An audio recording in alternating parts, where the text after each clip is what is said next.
G'day, I'm Luke the Drifter and we're here at the Drifta Dot Factory and we're going to show you a couple of new trailers we've got, the new Dot Hardtops. I've got two models here, the alley cab and also the backstrack. So there's two trailers, very similar but with different tents. So it's a good opportunity to introduce the new model and also show you some differences between the two tents. So yeah, this is behind us, the new factory we're making.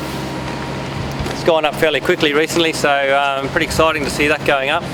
That's going to be our new wrapping packing area and fit out bay, and also for our new CNC machine. So that's basically half of the new extension. We're going to double that size as well in a few more months, so it's going to be quite a big shed and that'll fill in all the room we have here at Drifta.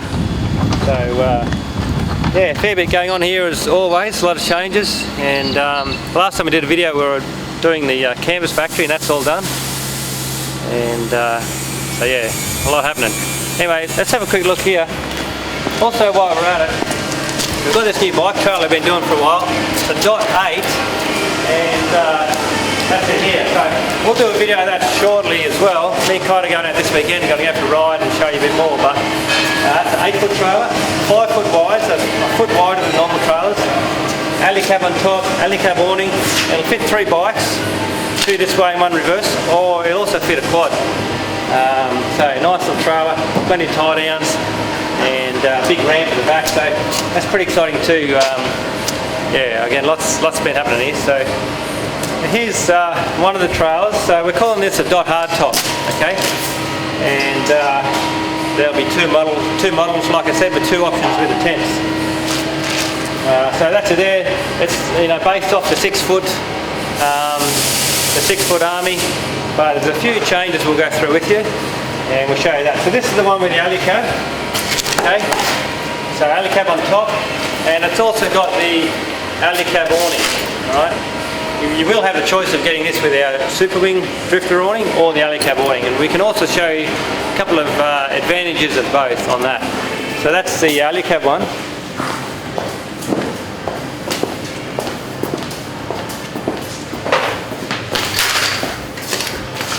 This one down here is the backstrack, so exactly the same trailer, 6-foot, based on 6-foot Army. A few mods, we've got a higher toolbox on both, and we'll show you why, so we can fit the shower in. That's the backstrack's tent, and this is the Drifta Super Wing. So apart from that, they're exactly the same. So what we're going to do, me and Jake will drive down the park with a bit more room, a lot quieter, and we'll park these trailers next to each other. We'll do a walk around to show you what's going on, and then we'll set them both up and talk about the differences as well. So they're the new Drifta Hardtops, and we'll go and give you a bit of a look at them. No worries.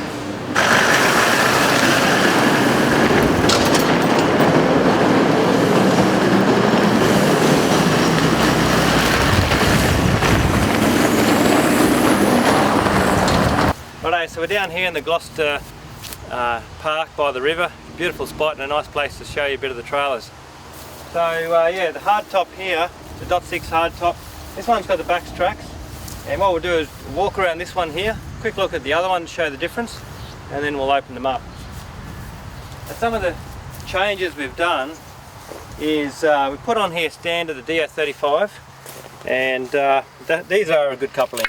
Okay, so these are from Queensland, really good coupling, a lot easier to put on than the Osage. They're about twice the price, but we're going to make them standard on these hardtops. Now, something worth mentioning as well, they're not that hard to change to put on a Dot. So if you've got an existing Dot trailer, you can upgrade to these.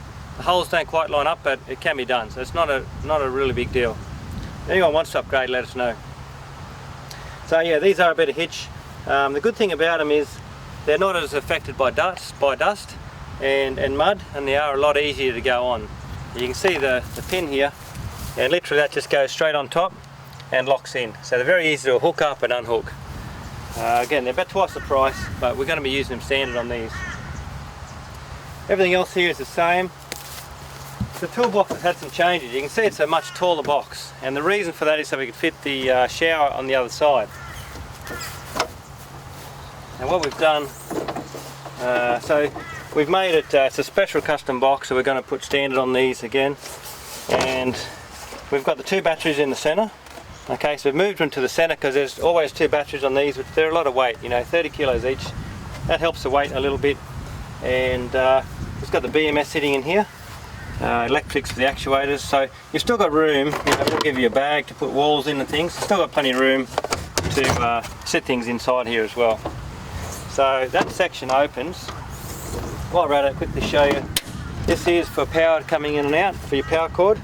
That's for your solar panel to plug into. It's got a BMS in here, battery management system from Red Arc, so that's got regulated power, so you can put unregulated solar in through there, and a couple of fuse blocks and a kill switch. These here also are standard on all the trailers now, and it's an easy retrofit as well.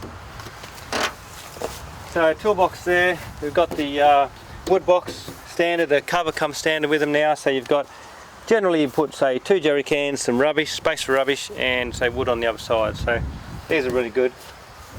Jerry cans, side boxes, still fairly standard. Canopy, space on the back. Now we've got a small Anderson plug here that links those two together, okay? It's power in the back here and power into the back tracks, because this has got electric actuators that lift up this tent. So you can pull this out, put it aside so no one can touch those controls, but if you're using it camping you can just plug that in. This has got our Super Wing awning, the Drifta Super Wing square back awning. Okay, this one is the one that doesn't have the drop down poles. We do now one there that does have drop down poles on the square back, which is sort of new, but sort of some advantages, some disadvantages. This one you've got to put the poles in, which means you've got to carry the poles, but you've got to carry the spreader bars anyway, so it's not much difference carrying some poles. It is easier to set up, I think, when you don't have such a big bundle in your hands, but we'll probably end up having to offer both, I think, because we'll show you that when we set it up. Now one of the changes is this tent, the rooftop tent doesn't go up and down anymore, so you can see that's on a fixed top frame. It's sitting just above the canopy. This doesn't move, okay, it stays there fixed. This here opens up, of course, but what we do need to do is make sure, because see, this doesn't need to open because it doesn't fold over, okay? The Hannibal tent or the normal rooftop tent folds over. It does give a bigger bed and a bigger awning area, but these are a smaller footprint. So the disadvantage of these is that they, you've got a much smaller area inside, 2 people max really, but for people who that's enough, then these are great because there's no setting up. Just flick a switch, this will lift up, alley cab just pops up, so they are very quick, rather than unzipping a cover, folding a tent over, and then setting up a few bows. So the advantage is much quicker, but a small area. Now because of that, these don't flip over, so we don't need to lift it up like we do on the Hannibal. That means we can put a side-mounted square back awning on, which gives a lot of coverage as well. You remember on the Hannibal it folds over this side and we've got coverage here. Well, now the square back comes right around 270. So they're the main changes. But the awning has to go up and down. So what we've done is we've changed this, the lifting frame here. So what we can do is lift the awning up. Okay. So a lot of work in there, and it's all very simple, everything we do, but it's designing it and building it is a lot of work. You can see how we've done all of that. And so this frame here lifts up and down so we can get the awning up nice and high. So some spotlights there, okay, for the back, so that's handy, if you're reversing in or at night you're setting up, got a couple of quick lights to shine around. I'll just open this tailgate. And because this tent doesn't move up and down on the actuators, this is fixed, we can close this in. Now on the other trailers like the Hannibal tent, because it moves up and down, it's very hard to close this area in because it's moving. So we've had to do canvas walls, and that's wall 8 on the other dots. Well, now we can close this in, so that's better because it's just always there. You don't have to set up wall 8, it's just always there. So that's going to stop the rain coming in over your kitchen area. Now, this area here is the entertainment panel, so that's standard as well. Battery management system here. We've got the fusion stereo, water indicator for the tank, and really nice big stereo speaker. There's some USB 12 plugs. Straight away you can see your 12.7 on the batteries, but that'll also be indicated on your BMS. And some switches there for some lights. Now inside, some more changes we've done this is, we've shown before I suppose, but there's your table, quite handy to have that there. And here's the, this is a nice little sort of thing we've been doing. The boys do a beautiful job, you can see that. That's the little pole box. So that makes it really handy to carry all your poles. So we've just taken a little bit of space out of the pantry drawers. This bottom one's the same size. This is brilliant for pantry drawers. Now once you pull that out, the table's being set up outside. You've got all access to the storage box as well. And the kitchen's the standard DPOR with a 47 litre Evercool. We'll set that up in a sec. Underneath at the back here, 2 stabilisers. Righto. And here's the water tank here. So we've got the outlets, you can outlet and also an inlet. And that's a custom made 70 litre water tank underneath there. These have got independent suspension as well. We might jump in the other side to have a closer look at that. So working our way around this side, there's a little aerial there which is for the radio. You can see how we've closed that area in. Here's the pump box down here, same as before, got your pump. Another side box here. And jerry can, storage. Now this is the ensuite, so this will be the new ensuite we're selling.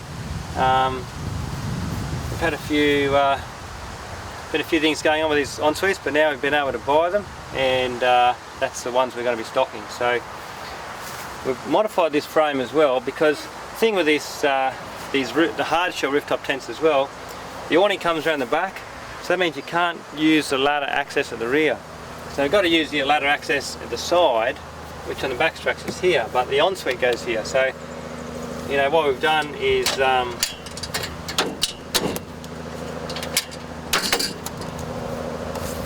we've made this swing out, as you can see, locks into place, and here's your ensuite here.